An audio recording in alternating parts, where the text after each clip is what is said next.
할렐루야. 따라합시다. 참된 순종의 비결. 우리가 하나님을 믿는다고 하지만, 믿죠.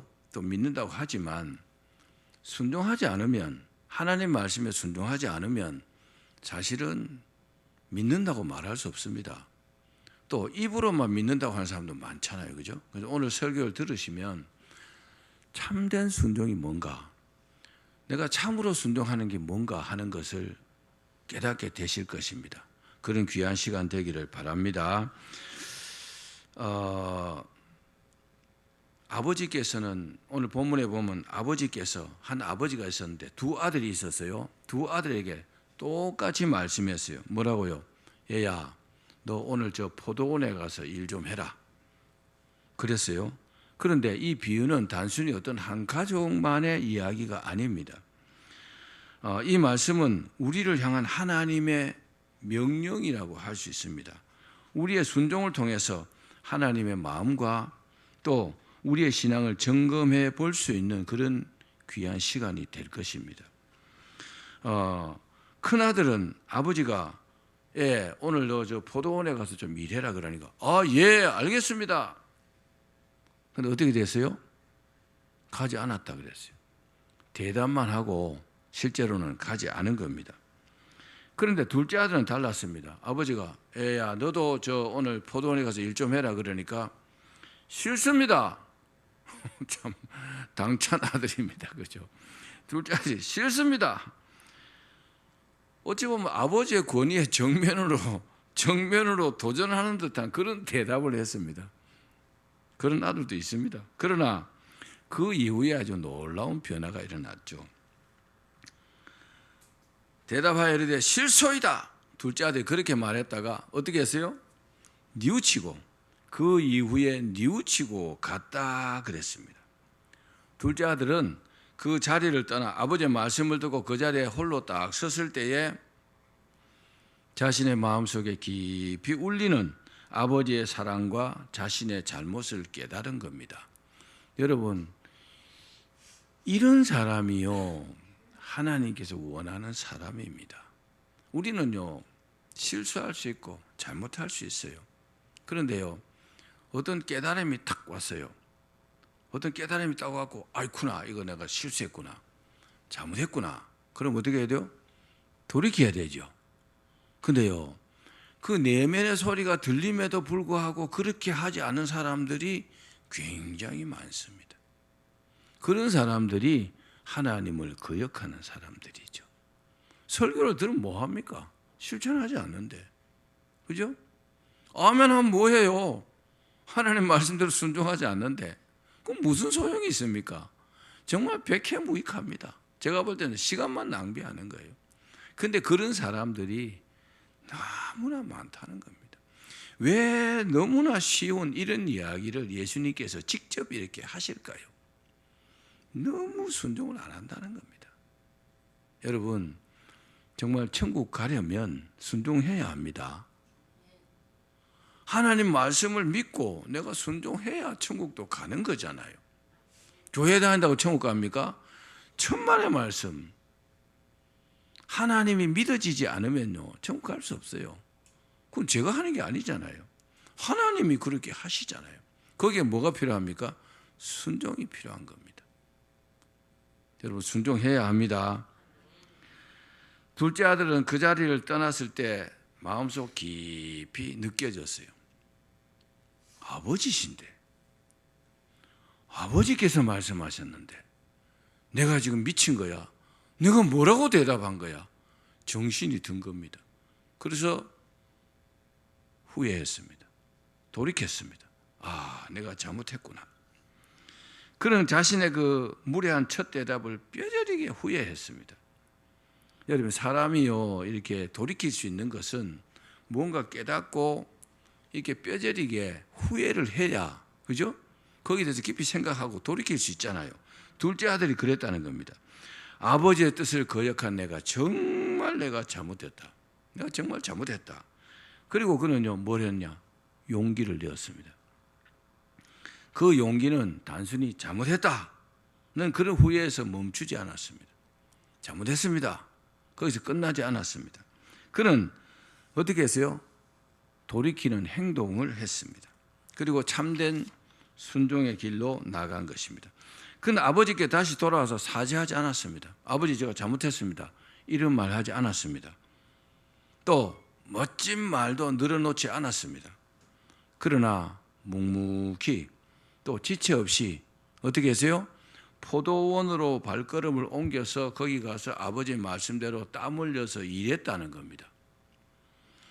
예수님께서 물으셨습니다. 그 둘 중에 누가 아버지의 뜻대로 했느냐? 사람들은 지체 없이 대답했습니다.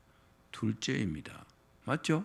누가 생각해도 둘째가 아버지 뜻대로 했잖아요. 바로 이 둘째 아들의 그 뉘우침과 돌이킴의 과정 속에 참된 순종의 가장 어떤 감동적인 비결이 담겨 있는 것입니다. 그러면 둘째 아들이 참 순종하게 된 과정을 한번 살펴보겠습니다. 마태복음 21장 30절 말씀 우리 같이 읽겠습니다. 시작. 둘째 아들에게 가서 또 그와 같이 말하니 대답하여 이르되 실소이다 하였다가 그 후에 뉘우치고 갔으니. 제가 말씀드렸다시피 둘째 아들은 처음에는 아버지의 말씀에 육신의 어떤 본능대로 싫습니다. 일하기 싫잖아요, 사람이요. 일하라 그러면 일하기 싫은데 싫습니다. 그래 거절했어요. 우리 안에도요 그런 마음이 있습니다. 누가 무슨 말을 하면 하나님께서 말씀하셔도 이건 내 생각과 좀 다른데요. 내 기분하고 좀 달라요. 난 좀요 쉬고 싶어요. 나중에 하지 뭐. 하나님의 명령이 때로는요 우리의 게으름, 자기 중심 혹은 세상적인 욕심과 부딪힐 때 우리 입으로든 마음으로든 싫습니다. 그런 것 때문에요 그렇게 대답하는 겁니다. 아멘이 안 되는 겁니다. 내가 안 하고 싶은데 하나님 말씀 이렇게 하라고 하잖아요. 뭐 남들 보기에 그하니까 뭐 아멘이라고 입으로는 할지 몰라도 실제로는 행동하지 않습니다. 저는 지금까지 20몇 년 목회하면서 정말 순종하는 사람들은 그렇게 많이 보지 못했습니다. 정말 하나님께서 말씀하시면 내 목숨이라도 던지겠다 이런 순종하는 사람들이 별로 많지 않더라고요. 전부 다 내 사정과 형편을 봐가지고 100% 순종이 아닌 조금 그렇게 순종하는 거죠. 그러면서 자기 합리화를 시킵니다. 내가 지금 형편이 이러니까, 내 사정이 이러니까 하나님께서 그런 순종을 원할까요? 그렇다면 이 비유를 말씀하지 않았을 겁니다. 둘째 아들은 그 거절에 머무르지 않았습니다. 그는 뉘우쳤습니다. 크게 뉘우쳤습니다. 이 뉘우침은 단순한 후회가 아닙니다. 그것은 하나님의 마음과 또 하나님의 마음을 알았어요. 아버지의 마음을 알았어요. 자신의 잘못을 깨닫고 자기의 생각을 아버지의 뜻에 복종시키기로 결단한 어떤 영혼의 혁명이라고 할 수 있습니다. 이 둘째 아들은요 굉장히 훌륭한 아들입니다. 제가 한 가지 예화를 말씀드릴게요. 과거에 평양 장대현 교회에서 부흥 집회가 열렸습니다. 근데 그때 강사 목사님이 회개를 촉구하는 설교를 했어요. 여러분, 하나님 앞에 우리의 잘못을 회개해야 합니다. 사람이 많이 모였어요. 근데 그렇게 막 설교를 하는데 한 사람이 갑자기 벌떡 일어나더니만은 제가 여러분들에게 고백할 게 있습니다. 그러는 거예요. 조용해졌죠. 청중 가운데 누가 일어나서 그렇게 말하니까. 목사님이 설교하는데 누가 일어나서 말합니까? 근데요, 회개를 촉구하는 설교를 하는데 일어나더니만은 사실은 제가 엄청난 죄를 지었습니다. 그러면서 그 자기의 부끄러운 죄를요, 쫙 이야기한 겁니다.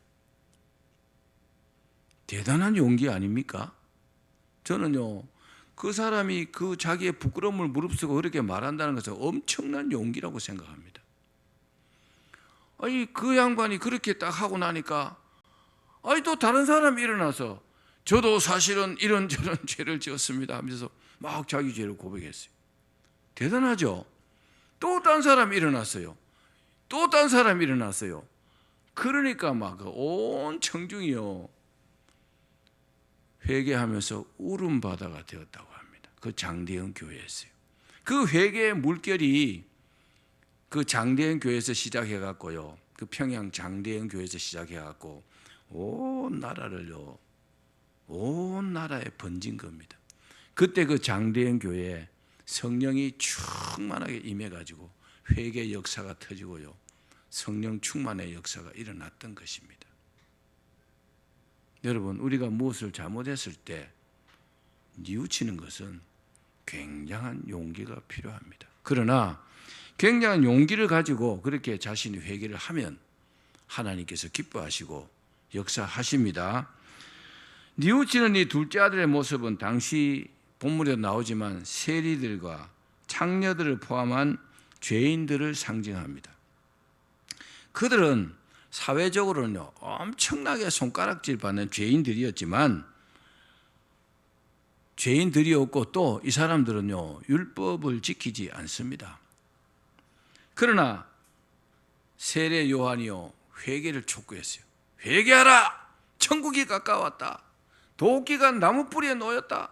회개 안 하면 큰일 난다.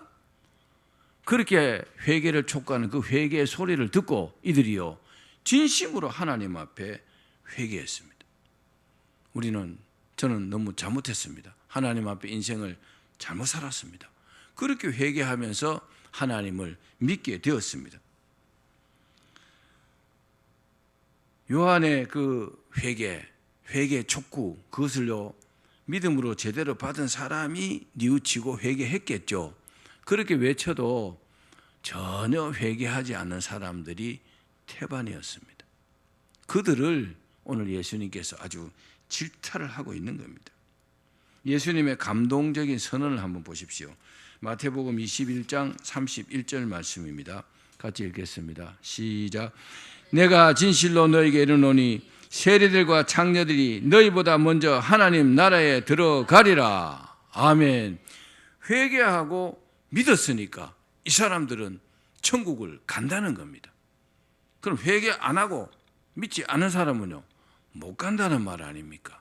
이게 얼마나 여러분 무서운 결과입니까? 이 말씀은 그들이 완벽했기 때문이 아닙니다. 그들의 죄악된 삶을 회개하고 돌이키는 용기를 보였기 때문에 이런 예수님의 칭찬을 받게 된 것입니다. 그렇습니다. 그 어떤 죄인이라 할지라도 지금 뉘우치고 돌아오면 하나님은요, 그를 기쁘게 맞이하십니다. 두 번째, 둘째 아들의 이 뉘우침이 감동적인 이유는 말로 끝나지 않았기 때문입니다. 만약에 그가 아버지 제가 잘못했습니다 라고 말로만 사과하고 포도원에 안 갔다면 어떻게 될까요? 결국 맏아들과 다를 바가 없잖아요.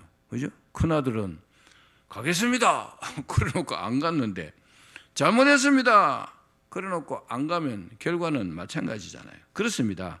참된 순종은 입이 아니라 행동으로 완성된다는 것을 우리가 믿어야 합니다.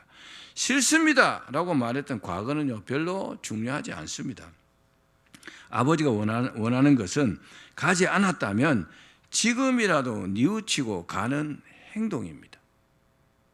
우리가 살다 보면 잘못할 수 있잖아요. 그죠? 잘못했습니다. 마음속으로만 해도 됩니다. 그리고요, 원래 해야 될 행동으로 돌아가는 것이 여러분 참된 순종입니다. 자신의 필요보다 하나님의 명령에 즉각적으로 순종했을 때 하나님께서는요, 이자를 붙여서 갚아주신 감동적인 일화가 있습니다. 실제 있었던 내용입니다. 영국의 그 고아의 아버지라면 조지 뮬러 목사님입니다. 조지 뮬러 목사님이 아주 절친한 친구가 한 명 있었어요. 찰스 스펄전 목사님입니다. 아주 유명한 설교가입니다. 17살 때부터 설교한 대단한 설교가입니다. 두 사람이 굉장히 친했다고 합니다. 근데 찰스 스펄전 목사님도 고아원을 이렇게 운영을 했다고 합니다. 그 당시에 전쟁 고아가 많아가지고, 그래서 그 고아들을 먹이기 위해서 300파운드를 이렇게 저렇게 모금을 했대요. 그 돈을 지금 300파운드를 갖고 있는 겁니다. 300파운드가 적은 돈은 아니죠. 그 당시에도 제법 큰 돈입니다. 그런데 어느 날 이렇게 목사님이 쭉 기도하는데 하나님께서 뭐라고 하시냐면, 그 300파운드를 저 조지 뮬러 목사님에게 갖다 주라 이러더래요. 아니, 자기도 어렵게 모았는데 기도하는데 돈 더 달라고 아마 기도했겠죠. 근데 300파운드를 뮬러 목사님에게 갖다 주래요. 처음에 약간 언짢았대요. 근데 하나님께서 말씀하시니까 순종하는 마음으로 그 돈을 가지고 조지 뮬러 목사님에게 갔습니다. 가니까 뮬러 목사님이 다 무릎을 꿇고 기도를 하고 있더래요.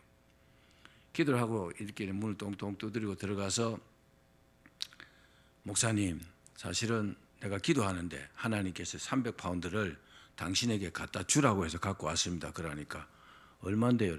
300파운드입니다. 아, 그래요? 내가 지금 300파운드 달라고 하나님께 기도하고 있었는데 그러더래요. 그 300파운드를 이제 주고 찰스 스펄저 목사님이 자기 사무실로 돌아왔대요. 돌아왔는데 보니까 책상 위에 봉투가 이렇게 하나 놓여 있더래요.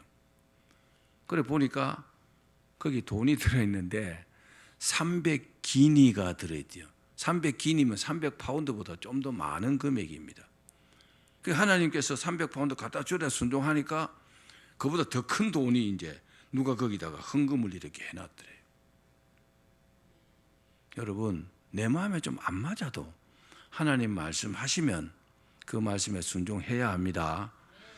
근데 이와 정반대의 이야기를 내가 하나 할게요. 제가 실제 겪었던 이야기입니다. 우리 교회가 시흥동에 있을 때 다른 교회 장로님이 우리 교회로 왔어요.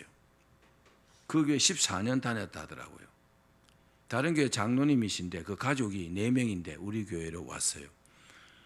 그리고 와서 예배를 드리고 상담하고 그렇게 뭐 그 교회를 이제 나왔기 때문에 우리 교회 다니면 안 되겠나? 아니 뭐 작은 개척 교회가 4사람 오니까 얼마나 감사합니까? 아유 다니시라고. 그 처음에는 막 엄청 잘했어요. 근데 시간이 좀 지나니까 사람이 싹 이렇게 변질되더라고요. 제가 이제 그 교회를 아는데 물어보니까 그 교회에서 목사님이 도저히 못 견뎌서 나가라고 했대요. 그럼 목사님이 웬만하면 사람을 나가라고 안 하잖아요. 근데 이분이요, 너무 목회를 방해하는 거예요. 재직회를 못 하는 거예요. 의장! 그러면서 막 반대하고 막 소란을 일으키고 막 견디다 못해서 쫓겨난 거죠. 참 창피스럽죠, 장로라는 사람이. 장로는요, 그 교회 장로지 나가면 장로가 아닙니다. 그 교회에서 장로로 뽑혔으면 그 교회에서요, 진짜 자기의 생을 마감해야 합니다. 그래서 뽑아준 거예요. 근데 이 사람이요, 시간이 좀 지나니까 슬슬 제 목회를 방해하기 시작하는 겁니다. 목사님, 그렇게 하시면 안 되고요. 저렇게 해야 되고요. 와, 이걸 내가 뭘 할 수도 없고 참 많이 인내했어요. 그러다가 어느 날 이분이 이제 우리 교회 성도들 뭐 이게 예배 마치고 나면 전부 다 막 침을 이렇게 다 손에다가 침을 놔가지고 전부 다 일하고 있어 성도들이. 그래서 제가 그 교회에서 그렇게 하는 게 옳지 않겠다 싶어 하지 말라고 했어요. 그게 자기 마음에 거슬렸던가 봐요. 그래갖고 뭐 이제 교회를 안 나와요. 아니 장로님이 교회를 안 나오니까 목사가 어떻게 해야 돼요? 신방해야 되잖아요. 그래 기도하고 찾아갔어요. 아, 장로님 왜 교회를 안 나오십니까? 나오셔야죠. 그랬어요. 그러니까 뭐라고 한지 압니까? 아, 안 그래도 어젯밤 꿈을 꿨는데 하나님께서 컴백 하시더래요. 컴백이 뭡니까? 돌아가라 이 말이잖아요. 자기 입으로 그러더라고요. 그래 나오세요 그랬어요. 그래 그 다음 주에 나오긴 했더라고요. 근데 뭐가 수가 틀렸는지 그 부인 집사님이요 나한테 전화로 욕을 하더라고요. 그 침 못 놓게 했다고.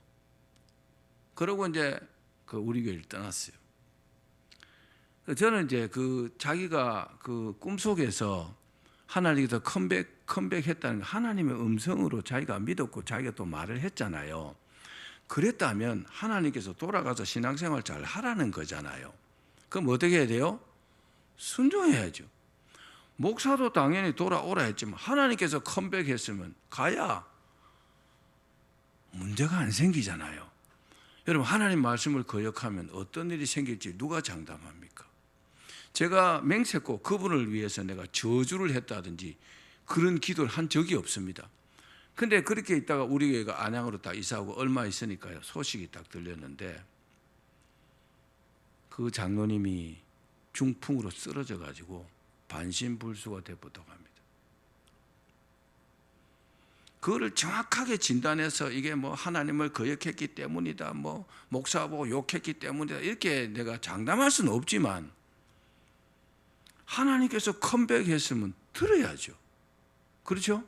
행동으로 자기가 돌아와서 그 교회가 개척교회가 작은 교회니까 하나님 그 교회를 지키시려고 한 거 아니겠습니까? 그럼 자기 마음에 좀 안 맞아도 거기서 꾸준히 신앙생활을 했으면 복도 받고 잘 됐을 거 아닙니까? 와, 여러분, 제가 말씀드린 찰스 스펄전 목사님의 예화와 이 장로님의 예화가 어떻습니까? 순종하면 이자까지 얹어서 더 주시는데 불순종하니까요. 와, 저는 지금까지 목회하면서 불순종하는 많은 사람들이 어려움 당하는 것을 봤습니다. 우리가 무엇보다도 하나님 말씀에 순종해야 합니다. 그래야 우리의 미래가 보장됩니다. 아무도 장담할 수 없습니다. 마지막 세 번째는 이 둘째 아들의 이야기는 돌아온 탕자의 비유와도 이렇게 연결됩니다. 탕자 역시 아버지를 떠났어요. 떠나고 먼 나라 가고 허랑방탕하면서 아버지한테 돈 받아온 거 다 써버리고 완전히 상거지가 됐어요. 돼지가 먹는 쥐염 열매를 먹으려 해도 그것도 없다고 그랬습니다. 그제서 탁 깨달아진 거죠. 뭐가요? 아하, 내가 잘못했구나. 내가 아버지를 떠난 것이 잘못했구나. 내가 지금이라도 돌아가야 되겠다. 뭐 했어요? 뉘우쳤잖아요. 그리고요, 돌이켰어요. 어떻게 해요? 아버지로 갔습니다. 거짓걸로, 상거짓걸로 돌아갔단 말입니다. 근데 돌아가면 막 혼날 줄 알았는데 아버지가 두 팔을 벌리고 환영하거든요. 죽었던 내 아들이 돌아왔다. 그러면서 송아지를 잡아가고 잔치를 벌였어요. 그리고 아주 좋은 옷도 입히고요, 사람들에게 막 자랑하는 거죠. 이 둘째 아들이 뭘 잘했어요? 잘못한 게 없어요. 이 탕자가 잘한 게 하나도 없지만 뉘우치고 돌아왔기 때문에 사랑받은 거잖아요. 아멘. 하나님 말씀은 그렇습니다. 하나님께서는 우리에게 요구하시는 것이 순종하길 바랍니다. 하나님께서 이 성경 전체를 이 말씀을 통해서요, 구약과 신약을 통해서 얼마나 순종하라고 말씀하십니까? 그럼에도 불구하고 이런저런 핑계를 대고 이런저런 이유를 대서 순종하지 않잖아요. 그러면서도 기도를 뭐라고 합니까? 하나님, 제가 지금 어려우니까 이 어려움 해소해 주십시오. 제가 어려운 거 도와주십시오. 아니, 그렇게 하기 전에 순종 먼저 해야 되는 거 아닌가요? 아니, 하나님께 예배 드리고 회개하고 잘못된 거 깨달음 주면 뉘우치고 그리고 행동으로 순종해야 되지 않습니까? 그러고 나서 뭘 달라고 해야 그게 순서가 맞지 않습니까? 지금 아버지의 마음이 엄청 상해 있는데 자기 행동은 뉘우치지 않고 돌이키지 않고 뭘 더 요구를 한다면 그 아버지가 아들을 도와줄 그런 아버지가 어디 있겠습니까? 여러분, 지금까지 우리가 살아오면서 한번 여러분 자신을 한번 돌아보십시오. 저도 이 설교를 준비하면서 제 자신을 많이 돌아봤어요. 내가 정말 하나님께서 말씀하시는 대로 100% 순종했는가? 그건 아닌 것 같더라고요. 저 자신부터. 여러분 자신도요, 생각을 많이 하셔야 됩니다. 하나님은 살아계시고 불꽃 같은 눈동자로 우리를 다 지켜보시고 우리의 마음속 생각까지도 다 아신다 그랬어요. 내가 순종하는 척하면서 안 하고 이런저런 핑계를 대고 안 하고 그런 건 순종이 아닙니다. 아브라함을 보십시오. 하나님께서 아브라함에게 네 독자 이삭을 100년 만에 얻은 그 아들을 모리아산에서 번제로 바쳐라 그랬어요. 정말 엄청난 말씀이잖아요. 그죠? 어떻게 이런 말씀을 하실 수 있을까? 그렇게 반문하고 싶을 만큼 어마어마한 말씀이잖아요. 그럼에도 불구하고 아브라함은요, 그 말씀에 전혀 토달지 않고 자기 부인하고 상의하지 않고 아들을 데리고요, 아들을 모리아산에서 죽여가지고 번제로 바치려고 데리고 갔잖아요. 그리고 칼로 꽁꽁 묶어 칼로 내려 죽이려고까지 했잖아요. 하나님 뭐라고 하셨어요? 내가 이제야 네가 나를 사랑한 줄 알겠다. 하나님께서 우리에게 요구하시는 순종이요, 이런 순종입니다. 아멘. 여러분, 오늘 말씀 기억하십시오. 우리가 하나님 믿는다고 하지만 하나님의 인정받는 것과는요, 많은 차이가 있습니다. 내가 진짜 순종하며 사는가? 아니면요, 내 형편과 사정에 따라서 어떤 것은 순종하고 어떤 것은 무시하고 하나님 말씀을 묵살하고 하나님 말씀을 거역하고 이렇게는 안 살았는가 생각을 많이 해야 합니다. 하나님은 우리를 위해서 어마어마한 것들을 예비해 놓으셨어요. 우리가요, 요구하기 전에 이미 다 예비해 놓으셨다는 겁니다. 그럼 우리가 요구하는 게 뭘까요? 참된 순종이죠. 진짜로 순종하기를 바라는 겁니다. 그러면요, 우리가 요구하는 것 그보다도 훨씬 더 많은 것을요, 우리 하나님께서는 우리에게 베풀어 주실 것입니다. 우리 모두가 그런 축복을 받는 참된 순종하는 사람들이 되기를 주의 이름으로 축원합니다.